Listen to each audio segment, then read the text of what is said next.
kitchen this morning, and as you can tell from the pile of stuff here, I'm getting ready to record a regular episode of my podcast. I'm doing it in here today because I have some sewing projects spread out in my sewing room that I haven't gotten to because I've been busy making those things for Sandy. But today, I'm going to cross stitch and sew. Tomorrow, besides house cleaning, I'm going to cross stitch and sew. I'm going to give my wrists a break on fiber crafting for today, probably, and tomorrow. And yeah, so I'm going to record a regular episode of the podcast and do some giveaways, and I'll check back in with y'all in a little bit. No, what are you doing? You love yarn, I know. Okay. Okay. Oh, sweet baby. Sweet baby. Well, I thought I'd take advantage of the warm temperatures this afternoon to go ahead and block my restless shawl.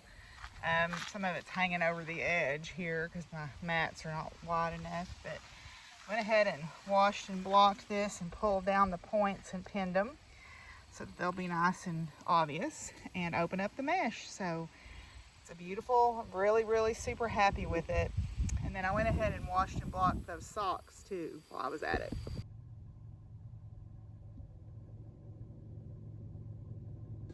Well, I had a good lunch with my friend Sandy and her husband Lewis. That's who I was making all the hats for, so I was able to pass those along. But also, she gave me a whole bunch of green tomatoes.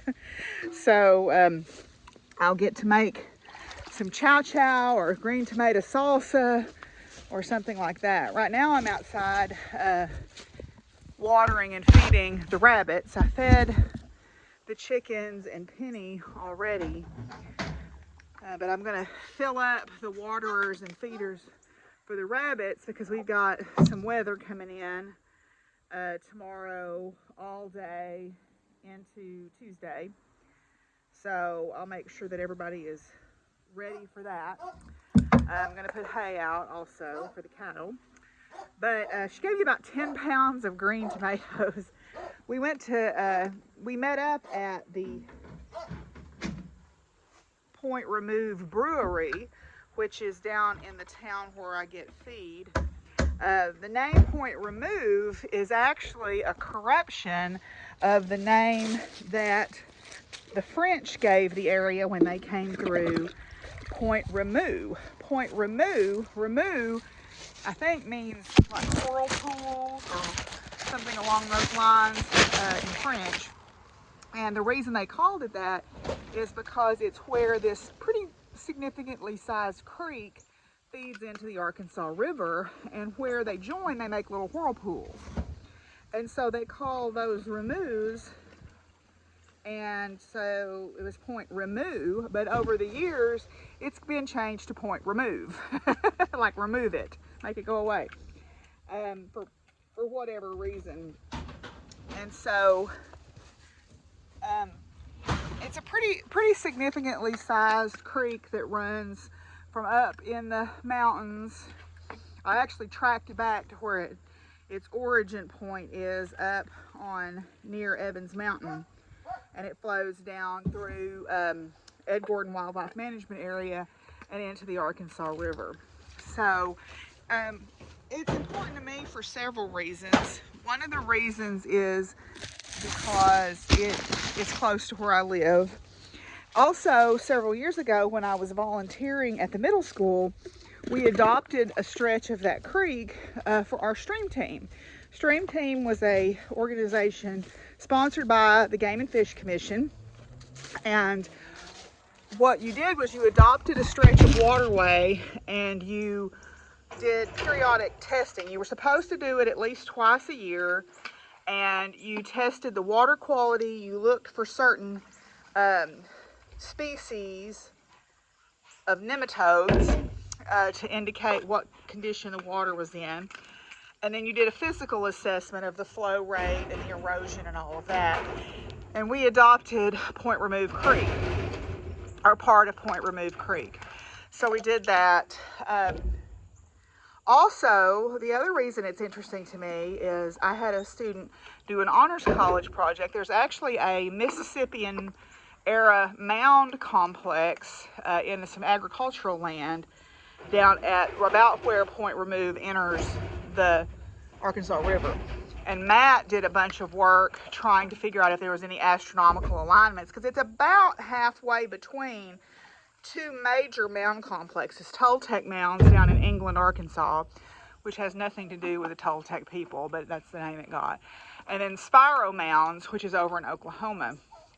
Both of those lie on the Arkansas River as well, and they have known astronomical significance. So we were wondering maybe if the Point Remove mound complex had some importance as well. And there are some alignments that work but it was probably not as significant a site as like the Toltec site or the Spiro site was.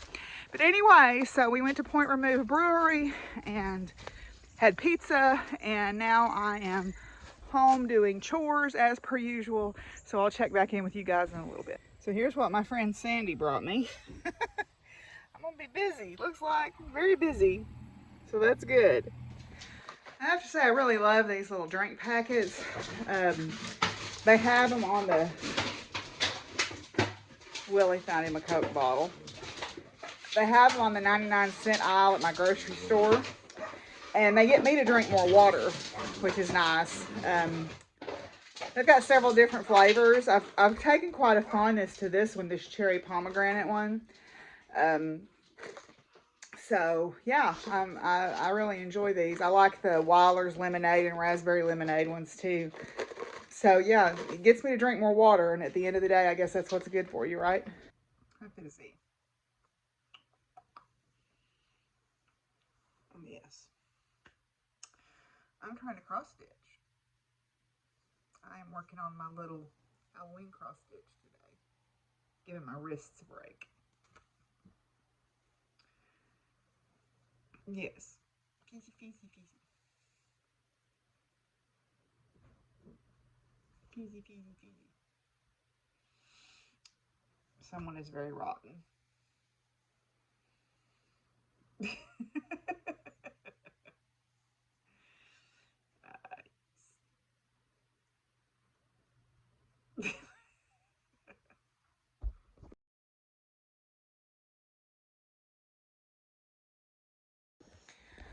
Well, good morning, everybody. I am working from home today. I am actually working on my book draft. I'm wanting to get like the first 3 or 4 chapters out to a couple of my friends of mine who were going to look over it for me.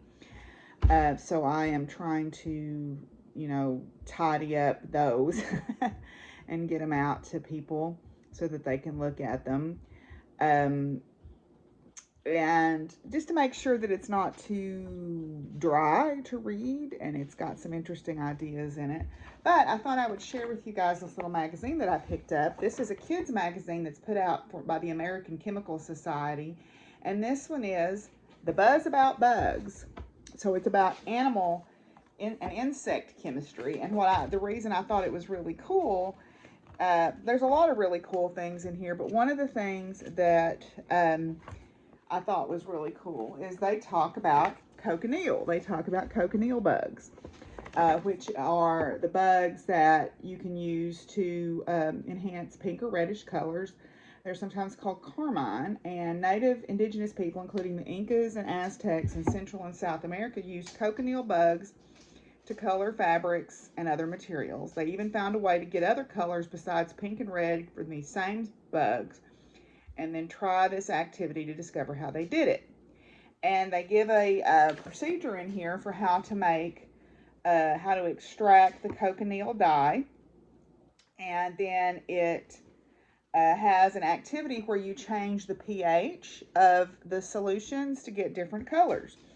I was looking over Daughters of the Red Sunset's dyeing a little highlight on Instagram, and she was talking about adding like washing soda or vinegar to change the pH. So, for example, they have making a basic solution by adding baking soda, or making an acidic solution by adding vinegar, and looking at the different color results. And then it talks about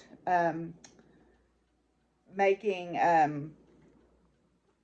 how to dye some cotton. So think that's pretty cool there. It's a little recipe on how to do cochineal dye in this kids magazine. So that's part of the reason why I wanted to share it with you, is I thought that was really interesting. And they've got some other bits and pieces in here about like how to take out the sting from bug bites. So they talk about making your own sting remover, basically, or sting neutralizer. And part of what that is denaturing the venom. So, for example, fire ants are they're in their venom formic acid, and it reacts to your skin and damages it. So common remedies to these bites include using baking soda, soap, rubbing alcohol, or calamine lotion to denature the venom, because the venom is acidic, so you want to denature it with a base like baking soda. Because I know one of the things that I've always done when I've gotten stung by a wasp or something is to create baking soda, a little baking soda rub, or use a potato to denature the venom. But anyway, so it neutralizes the dye, or excuse me, neutralizes the venom. So they talk about that using, obviously you don't want to get bugs to bite you, but they're using the cochineal acid indicator that you did from the dyes to see what changes in the chemistry. So yeah, so I thought that was pretty cool. And then they talk about the different aromas and how aromas work. That's good old organic chemistry here. So yeah, I think this is a really neat magazine, so I wanted to share that with you guys. Well, I've been working on my book. I also have a flat on my tractor and ran the tire off the rim because I was in the mud and didn't realize it was flat.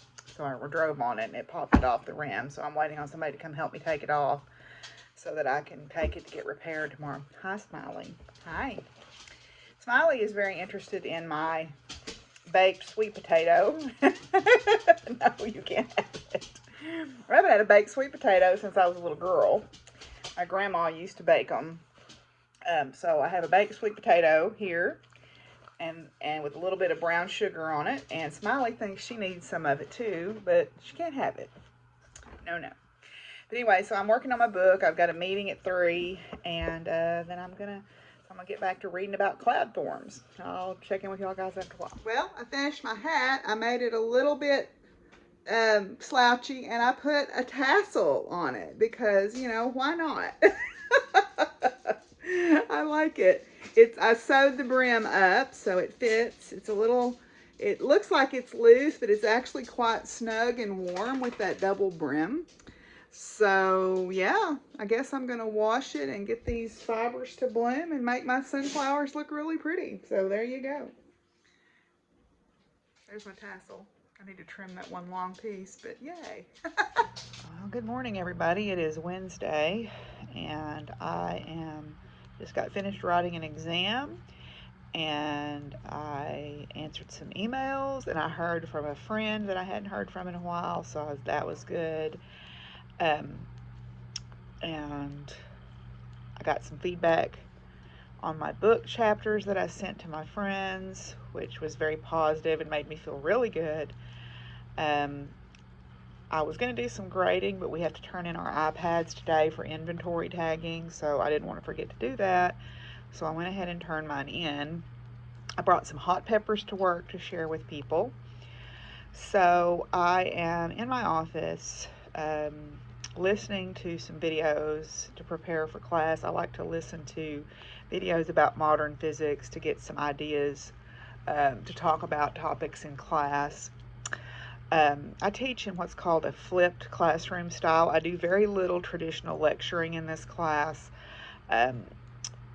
Mostly we talk about current events in the area of science. We have some very specific lecturing. We sit and talk about the labs and data analysis, and we talk about some issues like science in the public sphere and diversity and inclusion in STEM and things like that. So I kind of get prepared for that every day. Then my other class, I'm going to be talking about alternating current today. If you don't know, there was a thing called the War of the Currents back in the early 1900s when they started trying to transport electricity from place to place, and Thomas Edison was in favor of direct current, and George Westinghouse, along with Nikola Tesla, was promoting alternating current. And turns out that alternating current is much easier to transmit over large distances because you don't have the power losses due to heating in the wires. But Thomas Edison tried to use a smear campaign against Westinghouse and Tesla. His campaign was actually very xenophobic, and it called, it made some slurs against Tesla because he was an immigrant. It's kind of sad, really. And Tesla, who was a brilliant thinker, died basically broke over the years. Now, he was a little bit arrogant, but he was a brilliant, brilliant thinker, way ahead of his time, probably. But so that was one of the things that I was listening to, and then also I was rewatching The Poisoner's Handbook, talking about the way science helped develop forensic science and crime solving. We love that stuff now, like CSI and all those shows are based on forensic science, and the birth of forensic science happened in the early 1900s as well. Two men, Norris and Gettler, are the ones who developed it in the New York State Medical Examiner's Office. So pretty interesting stuff, or New York City, really. It was based in New York City. Pretty interesting stuff, and I like talking about it. Another thing that I have been dealing with, and I haven't talked a whole lot about, I've talked a little bit about the idea of dating at midlife and its challenges. And I had been speaking to someone who is an interesting person, but I think they're not in a very healthy place right now.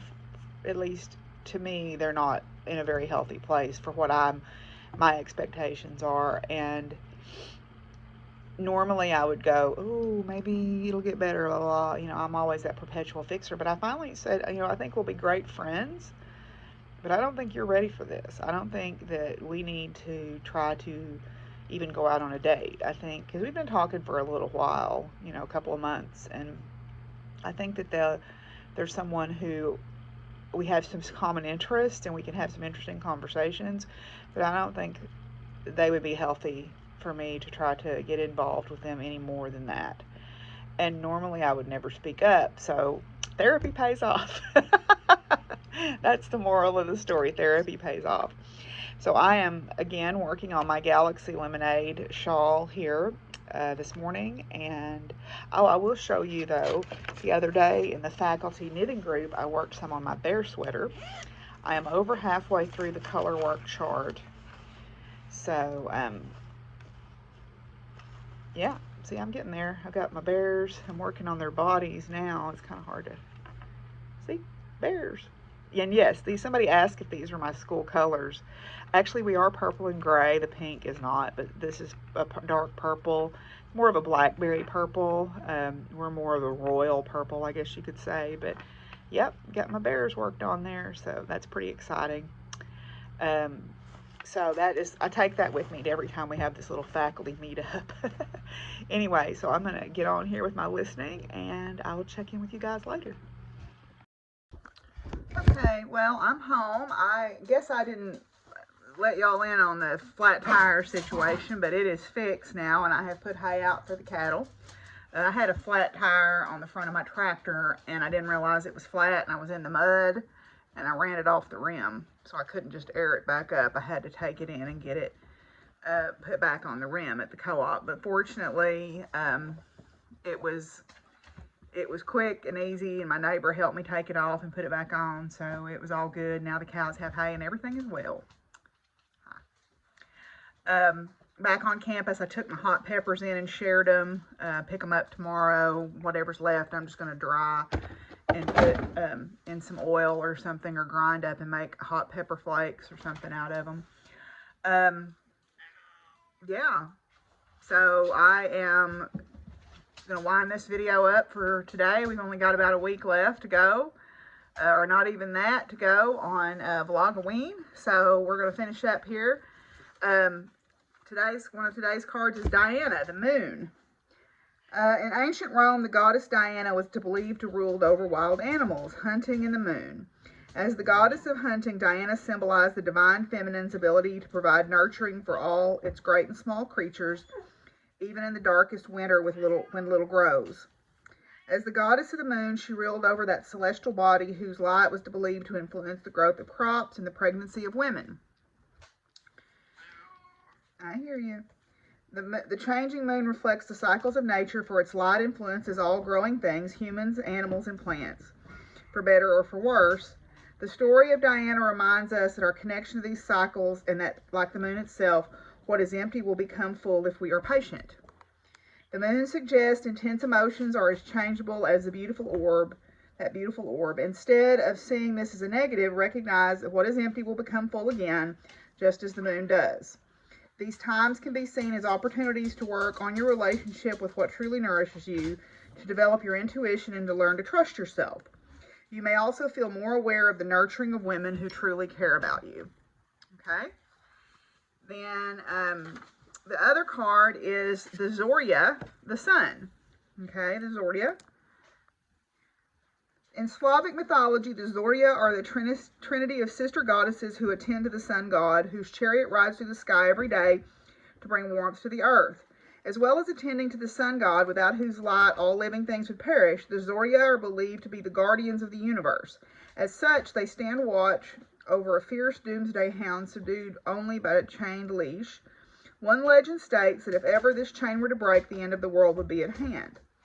The sun represents the brilliance of this life force that the Zorya protect, the incisiveness of the intellect, the inspiration of creativity, the light that nourishes all life. Just as the sun shares its light, we all have special talents and qualities we should share with the world. The appearance of this card is a wonderful affirmation of this brilliant expansive energy. Prepare to shine your light to the world. If you are uncertain what talents you have to offer, remember everyone has some special gift. It is time to own yours and offer it to the world. Awesome.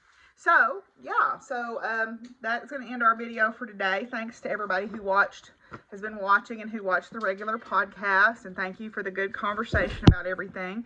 I'm so appreciative that I have people of all walks of life who follow me. I've got friends who are Christians and Buddhists and are Jewish and Muslim and pagan and agnostics and atheists, and we are all able to have good conversations, and I respect everybody's journey, just like I want them to respect my journey. So thank you to everybody who commented on my last video. I think we're all trying to move in a good direction in this, as the people that on here watch are, yeah, like my friend Amy, she's an Episcopalian lay person in her church, but she's like, you know what, I want to be a Christ-like Christian, and I want to be the best nature-loving, nature-respecting little witchy princess that I can be. And so we're all trying to work for good for people. We want to just take care of people, I think, and take care of the planet. I think that's the main thing, right? Anyway, I'll see y'all in a few days, and until then, bye y'all.